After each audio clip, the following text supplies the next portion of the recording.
Hey YouTube, Matt the Lore Master here. Today I wanted to go over the chaotic evil alignment. My reference sources, as per usual, are the 2nd Ed Player Handbook and a PDF of the core rulebook from Pathfinder. I'm going to read them both off and give my thoughts on the alignment. Chaotic evil. These characters are the bane of all that is good and organized. Chaotic evil characters are motivated by the desire for personal gain and pleasure. They see absolutely nothing wrong with taking whatever they want by whatever means possible. Law and government are the tools of weaklings, unable to fend for themselves. The strong have the right to take what they want, and the weak are there to be exploited. When chaotic evil characters band together, they are not motivated by a desire to cooperate, but are rather to oppose a powerful enemy. Such a group can be held together only by a strong leader capable of bullying his underlings into obedience. Since leadership is based on raw power, a leader is likely to be replaced at the first sign of weakness by anyone who can take his position away from him by any method. Bloodthirsty buccaneers and monsters of low intelligence are fine examples of the chaotic evil personalities. That was the 2nd Ed Player's Handbook. And now for Pathfinders. A chaotic evil character does what his greed, hatred, and lust for destruction drive him to do. He is vicious, arbitrarily violent, unpredictable. If he is simply out for whatever he can get, he is ruthless and brutal. If he is committed to the spread of evil and chaos, he is even worse. Thankfully, his plans are haphazard, and any group he joins or forms are likely to be poorly organized. Typical chaotic evil people can be made to work together only by force, and their leader lasts only as long as he can thwart attempts to topple or assassinate him. Chaotic evil represents the destruction not only of beauty and life, but also the order which beauty and life depend. Okay. So that was them. Personal thoughts on the chaotic evil alignment.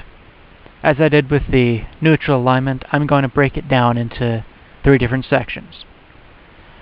You have the pleasure seeker, the economist, and the evangelist. Explaining those terms, we have the pleasure seeker.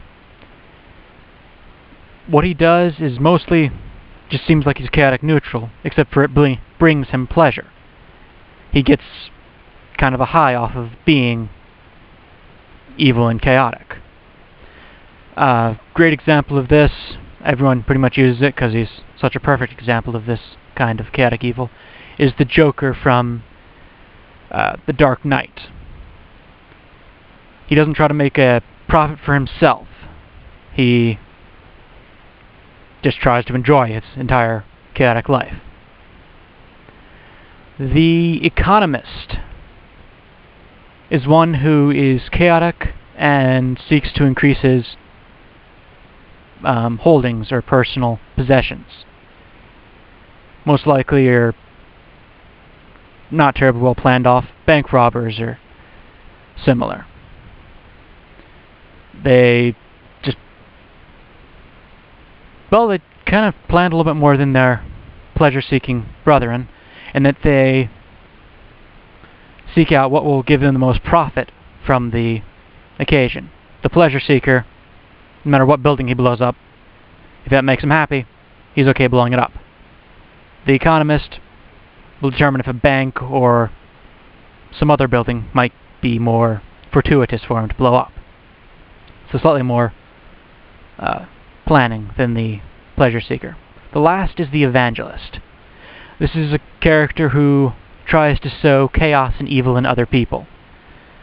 To a limited extent, the Joker, as previously mentioned from Dark Knight, tries to do this with people in Gotham, making them choose chaos and evil instead of other courses of action.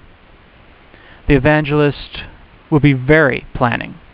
Despite thoughts on chaotic characters don't plan, they do plan. They just